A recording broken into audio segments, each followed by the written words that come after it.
बीजापुर जिला में एकमात्र सांस्कृतिक भवन इंदिरा मार्केट में जिहां जगह खाली करवाए बर लगातार खेले वाले लइका मन अपन प्रैक्टिस करे में परेशानी के सामना करना पड़े थे, जेमा वो लइका घलोक है जेन अवइया दिन में भारत के प्रतिनिधित्व जापान में करे वाला है अउ अइसन में प्रतियोगिता के तैयारी होना असंभव दिखत है।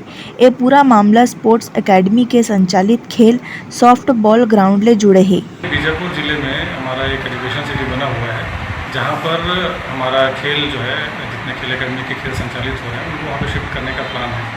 उनमें कुछ दिक्कतें हुई थी, जैसे हॉस्टल्स का दिक्कत, उनकी स्कूलिंग का दिक्कत। इस वजह से हमने पिछले बार से 2 खेलों का शिफ्टिंग किया था, आर्चरी और एथलेटिक का। इस बार प्रयास है कि हमारे विभिन्न और जो बाकी खेल हैं उनका भी संचालन हम एजुकेशन सिटी में अच्छे से कर पाएंगे। ब्यूरो रिपोर्ट, उतलंगा न्यूज़।